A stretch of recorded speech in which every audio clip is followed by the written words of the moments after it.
Well, here we go again. Joking again. The Knicks lose. Tough. 4-game win streak is over. Lose a tough one last night at Madison Square Garden against the Bucks. Let's get into it. Episode 463 of the podcast. Welcome to BD4. Welcome. I'm your host, RJ. You know the rest. Let's get to the intro and we'll get this thing going. Welcome to BD4, an RJ Carbone podcast. BD4, where there is no better way to get your Yankees and Knicks analysis. We also do MMA. Yanks every series, Knicks every game, MMA on occasion. BD4 is a 5-star show on Apple Podcasts, also available in video format on YouTube and Spotify. So thanks for stopping by, and we hope you enjoy the show. Champion of the world, turning, looking, see ya! Anthony for three, bang! That one goes down, and the game is tied! Time! Penetrates, creates, and showing some dexterity as well with the left hand. Yankees win! So before we even get started, I just got news. I literally just got the news on my phone. Somebody texted me, and I checked, and it's correct. Carlos Correa is now signing with a third team this offseason. He's a rich man. He's going to the Minnesota Twins. Now, this was a report by Heyman, so you got to be sure. And this is also Correa, so you got to see how the physical works there. But seems like he's going back to the Twins, and I think I read 200 across 6. That's crazy. Wow. That whole thing is insane. My buddy texted me the other day after he signed with his second team, not the third. Would you still sign Correa with all this going on? My answer is absolutely yes. Give me the best player out there. He's one of the better players on the market. So that doesn't change my mind. I still would have went after him. And I think getting a controversial guy like that, you all know my thoughts on that. I would love it. But anyways, it's just funny, man. Now I'm just going to keep ragging on my Mets friends. That is hilarious. Jesus. At least you're not Giants fans. Twice.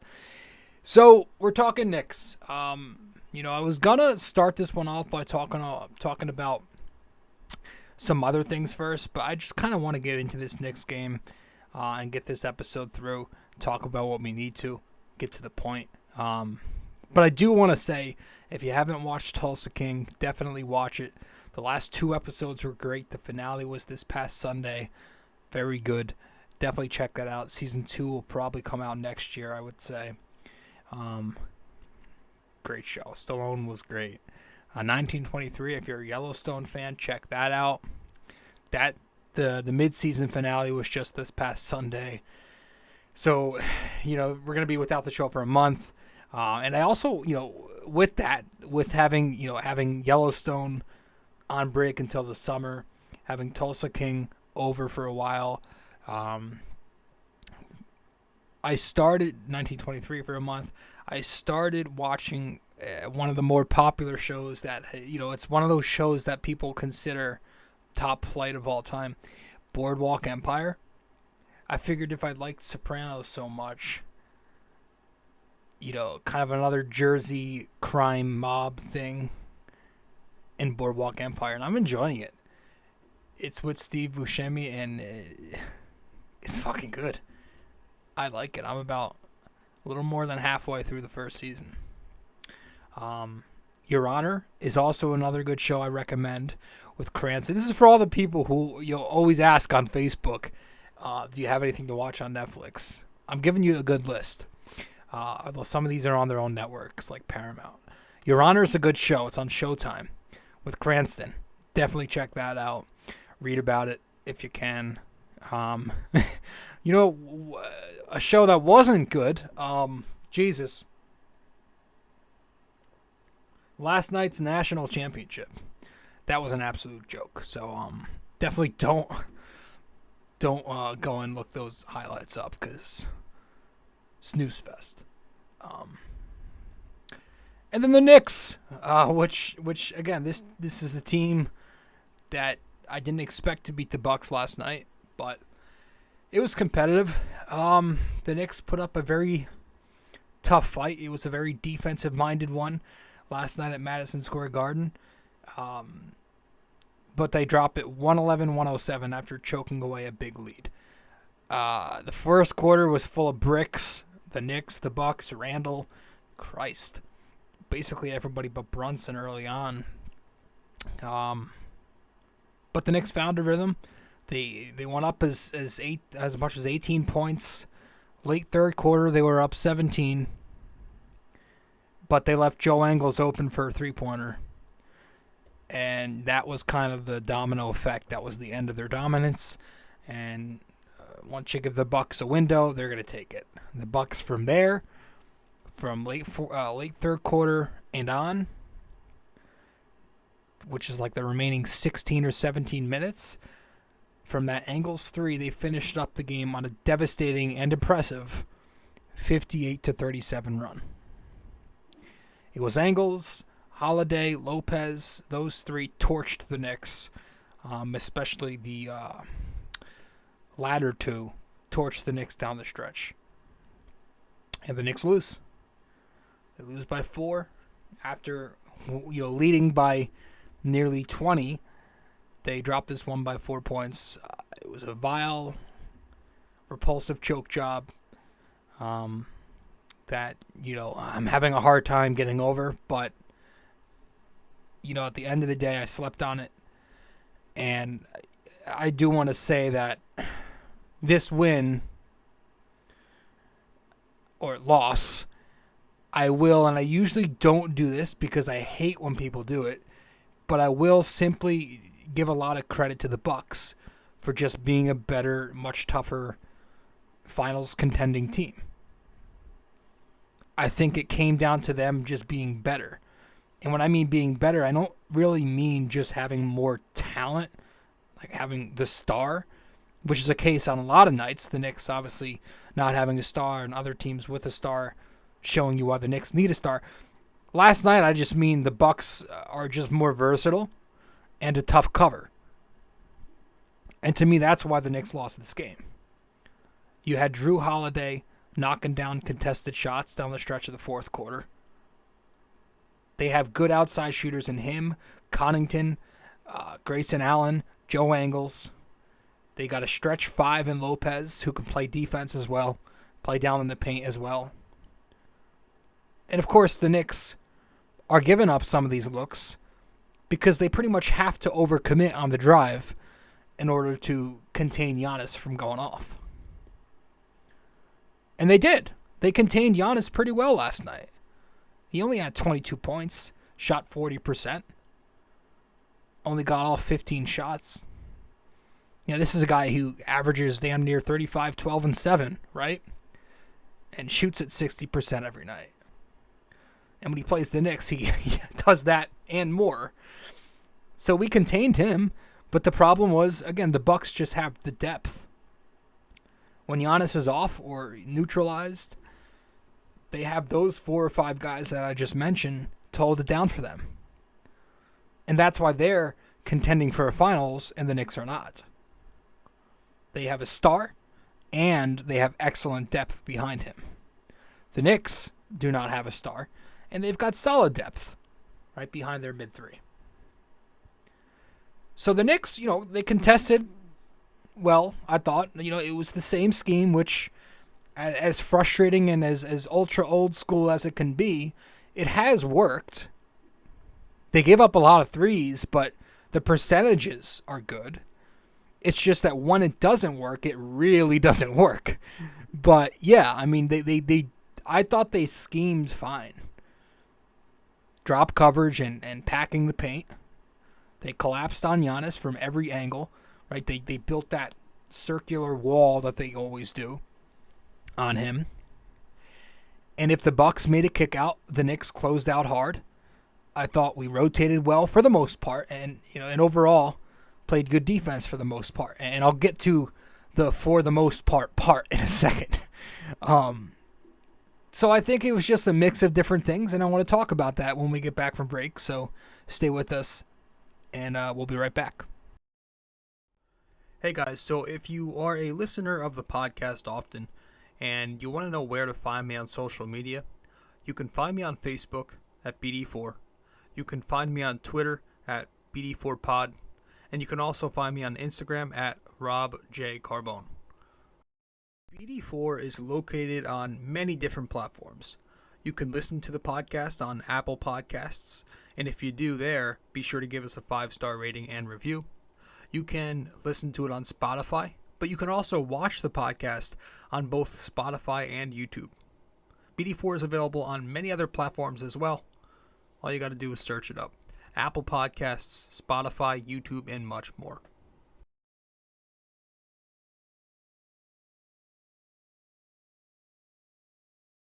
Welcome back to the show. I'm your host, RJ Carbone. And you are listening to episode 463 of BD4. So I thought last night's loss was a combination of things. I thought there were some key defensive breakdowns. I thought boxing out at the end of games again hurt the Knicks. And not to single him out, but he is their starting center. Mitchell Robinson played good interior defense, and he played the offensive boards. But the kid continues to be mediocre as ever on the defensive glass, and that will never not bother me. And a lot of other guys, too, just not boxing out at the end of games. Bucks skying from out of nowhere, grabbing these offensive boards, and I thought that killed the Knicks. And I thought they ran offense pretty poorly, too, on the other end. I didn't like the way we ran offense. I don't think we needed 59 shots between Randall and Brunson again. And that's really on Randall. Brunson was phenomenal, obviously. But Randall, 25, 16, 5, a couple steals, yes. He also shot the ball horrendously horrible. That made no sense. He shot the ball horrendously. Just vomiting a 9 for 29 effort out there. Going an inexcusable 1 for 12 from 3. He was awful in the first quarter. He missed, 9 in a row from 3 to start the game? He just didn't stop chucking. He missed open shots, which, okay, if you're open, you take them. But I thought he forced some, or sometimes I just thought he should have taken it to the hoop, right? Take it to the basket. Use that 6'8 frame. That 250-pound body of yours.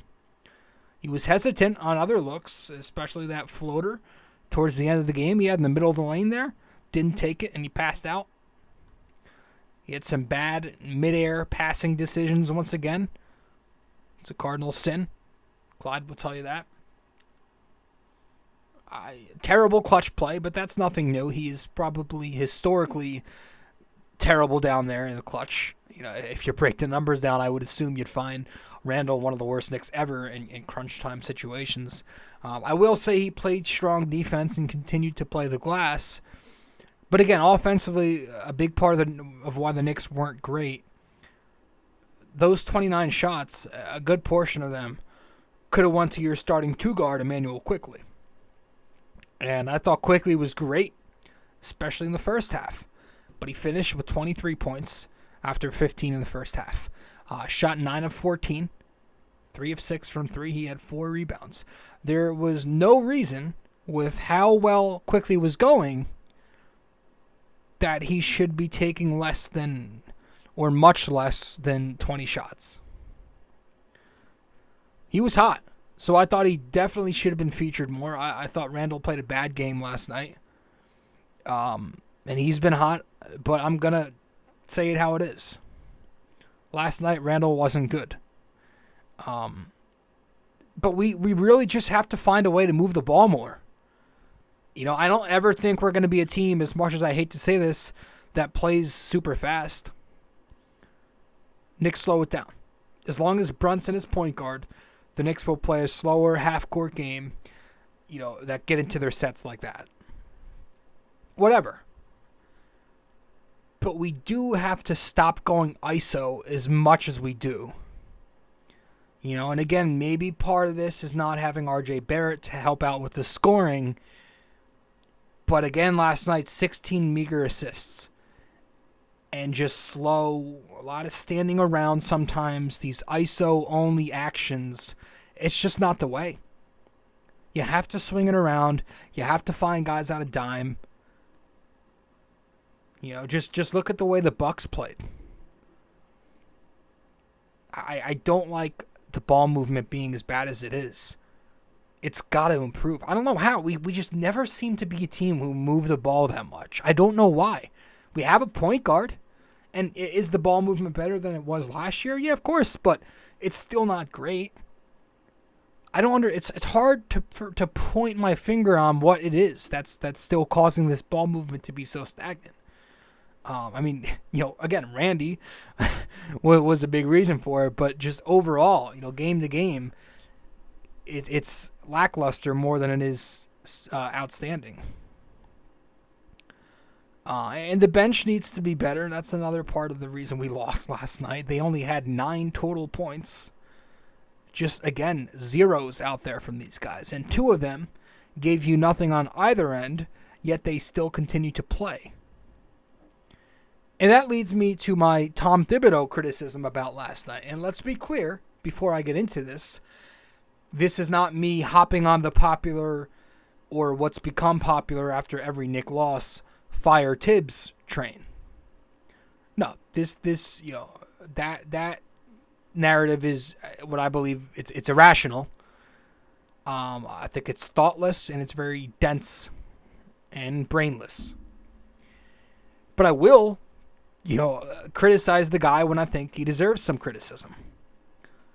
And I thought last night Tom Thibodeau definitely deserved a little bit of criticism. So let's talk about that when we get back from break. We'll be back in a sec.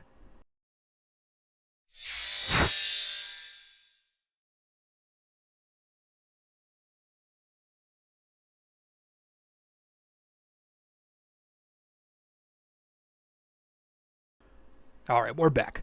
So, welcome back to the show, episode 463 of the podcast. I'm your host, RJ Carbone.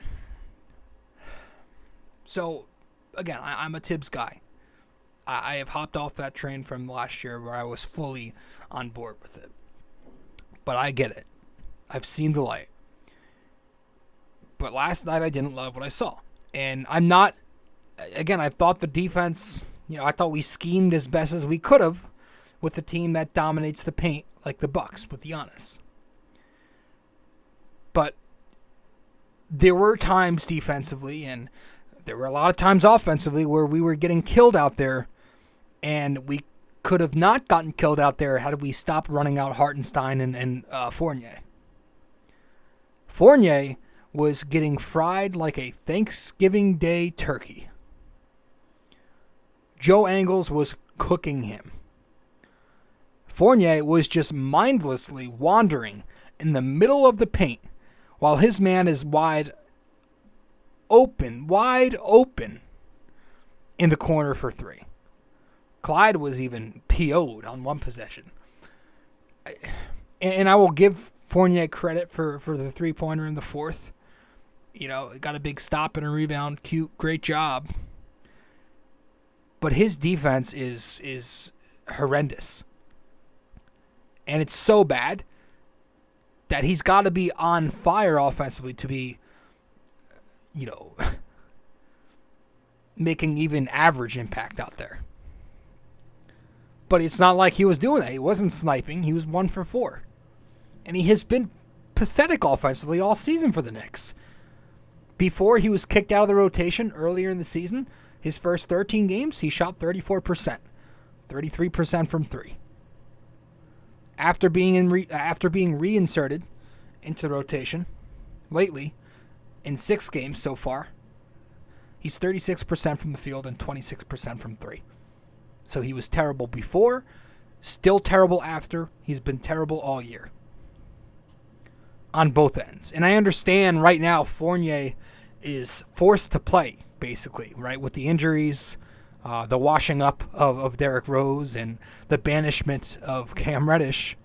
Fournier is basically forced to go out there. But we did not need to see 8 minutes of Evan Fournier in the fourth quarter last night. That was not a must. That we could have changed. And I blame Thibs. Because Randall, Brunson, and Grimes played all 12 minutes of the third quarter. Even towards the end where the Knicks were fatigued a little bit and they could have used some rest. Some certain guys could have went to the bench for a few minutes. I think that's the quarter you give Fournier his minutes, if anything. You know? I don't want to see him playing 8 minutes again in the fourth. But really, I cannot stand to watch another second, another millisecond, another half millisecond of this. And I know he's a nice guy, but this bum who I've been hating on since day one of camp, and that's Isaiah Hartenstein. Not only did Hartenstein steal minutes from Jericho again, but this time he took all 10 of his minutes. Jericho Sims picked up a DNP last night. Sims got the DNP with Obi Toppin back, by the way, which makes no sense from a basketball standpoint. Why? Obi Toppin is your stretch. So if you're worried about floor spacing when Sims is out there, then play him with Obi. You can't tell me that. That'd be a front court that wouldn't electrify MSG with all that athleticism and youth. That'd be sick to see out there consistently. What is it that Hartenstein does to warrant this playing time? Because he can't shoot, he can't jump, he can't rebound, he can't run, he can't finish, he can't block shots or defend in space or defend a pick and roll or cover anything at all. What does he do? What does he do? If we've got Jericho Sims, younger, stronger, better, more athletic, and we've got Obi Toppin, the same thing, who can shoot the ball and dunk the ball, then why run this Hartenstein guy out there? And honestly, don't even get like the bullshit political reasoning doesn't really make much sense to me either. I think it's stupid. Because it's not like Isaiah Hartenstein is on this Evan Fournier type deal where you must play him in his first year of the contract. Yes, he's your new toy. But he's making $7 million. Plenty of guys come off the bench making $7 million. Fournier's making $19 million to come off the bench and most of the time not play. Nobody's going to shame you for benching Hartenstein. Isaiah Hartenstein. Nobody's going to shame you for that. And it's not like you need him out there to build trade value because nobody's looking at this guy in a big trade. You know? And I also think that whole building trade value thing is overrated. It's nonsense when it comes to veterans and journeymen who've been in the league for 5-6 years. Nonetheless, it doesn't matter to the Knicks because we've got this guy going out there missing what felt like 17 consecutive tip-ins on a big-time possession late third quarter that helped swing momentum back in Milwaukee's direction. The kid can't play anymore. He can't. You can't do it. Now that Obi is back, maybe take a couple games to warm him up, whatever you're going to do. But when he's ready, 100% ready, I am sorry. You cannot kick Jericho out the rotation. That is not right. That is where politics and optics and all that garbage detriments the team. Makes no sense. 0 sense. And I know this is a popular opinion now amongst Knicks fans where we want to see Sims. But you can go back to my earlier episodes, maybe right during the preseason. I was so confused as to why we signed this guy Isaiah Hartenstein when we had Jericho Sims who showed so much promise towards the end of his rookie year last season. I didn't understand it. I don't understand it still. I just don't get why we had to do that. Taj Gibson, I would have brought him back, old man Taj, over that. because he played great defense.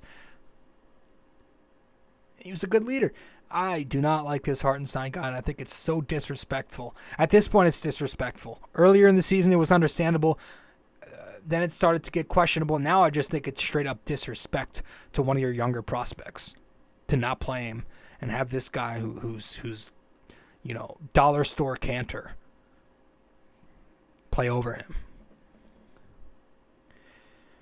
Anyways, it was a bad loss. There were some positives individually, and one of them was the guy who's getting another bing bong game ball from us, and that's Jalen Brunson.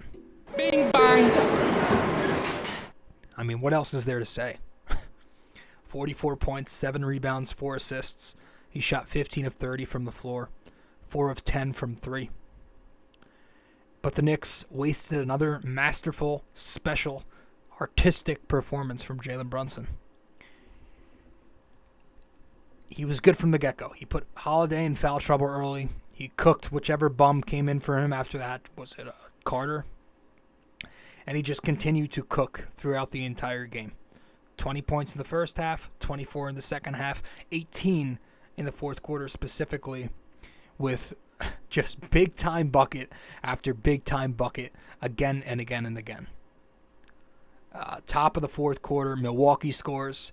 Brunson puts the Knicks ahead with the big three-pointer. Does the same exact thing. Puts them ahead with another 3 with 4 minutes left. Puts the Knicks ahead again with a floater around the 2:30 mark. Then he pulls them without a point. Pulls them within a point with a turnaround jumper about a minute later. And then he goes on this incredible 10-point streak all by himself, where he scores the last 10 points for the Knicks. And he's countering every single Drew Holiday bucket. And every time Giannis gets fouled and goes to the line, Brunson's scoring on the other end. And he's scoring quickly, too. He's getting points up. Unfortunately, the Knicks couldn't save his ass. Or he couldn't save... the Knicks couldn't help his ass.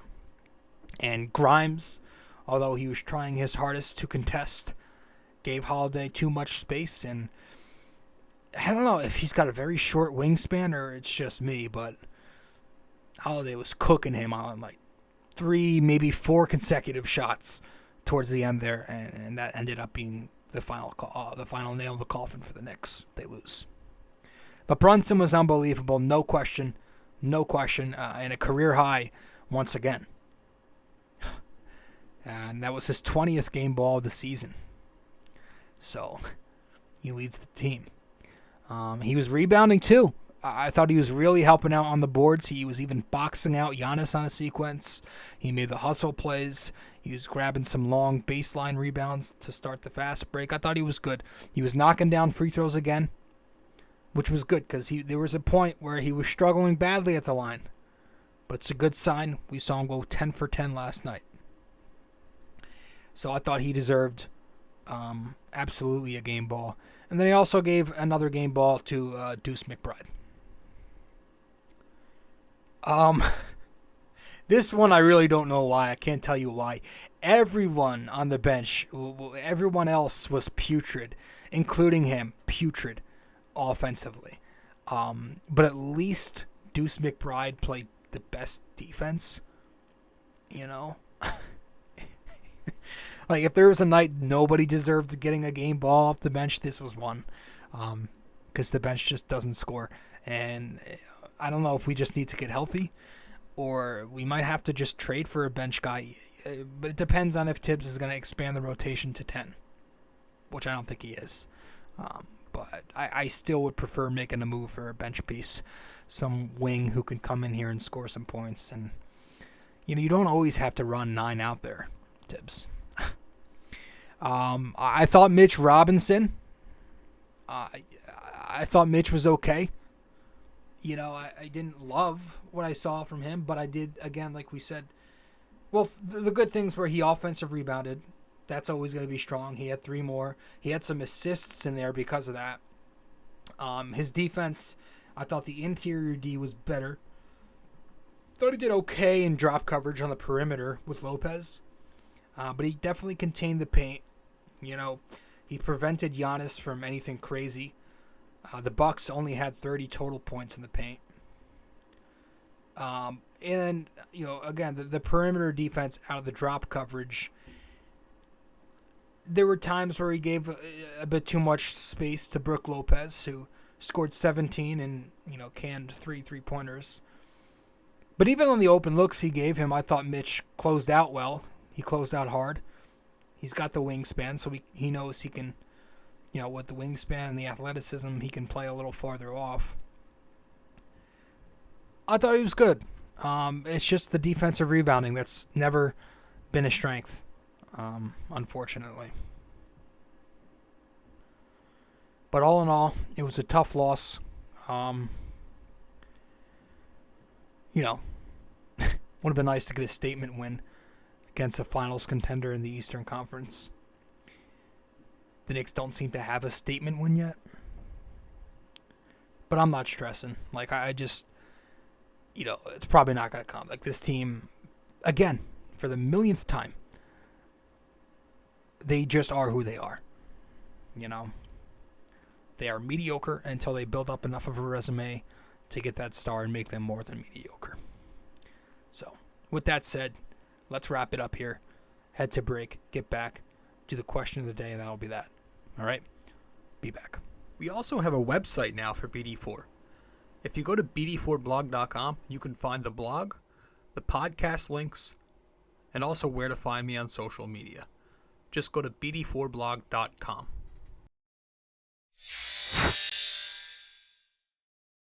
Studio 69 Productions is a podcast production agency created by Leo Rodriguez to allow content creators to market their podcast. It's an online platform that will market your podcast or any other project that you're working on. Get in touch with Leo Rodriguez from Studio 69 Productions. You can find Studio 69 Productions on Instagram at Studio69NJ. Studio 69 Productions, where dreams are heard and born.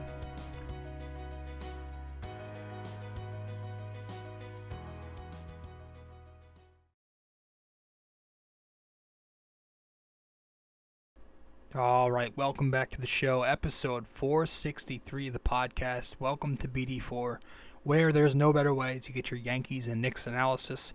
We also do MMA, Yanks every series, Knicks every game, MMA on occasion. You can listen to the show on Apple Podcasts, Spotify. You can also watch the podcast on YouTube. Find me on social media, of course, and subscribe to the podcast on all these platforms and download the podcast and share it with your friends on social media. So, with that said, let's wrap this one up with our NYY-NYK-MMA trivia question of the day.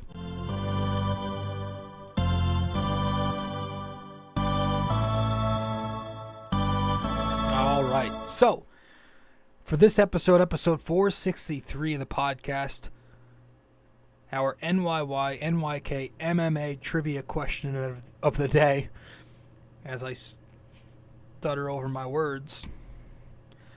Across 8 seasons with the Knicks, in how many of them did John Starks miss 5 games or less? All right, across 8 seasons with the Knicks, in how many of them did John Starks miss 5 games or less? So let me know the answer wherever you can reach me. Now for episode 462, we asked you guys with Greg, that was their episode with Greg from Yankee Crazy Podcast.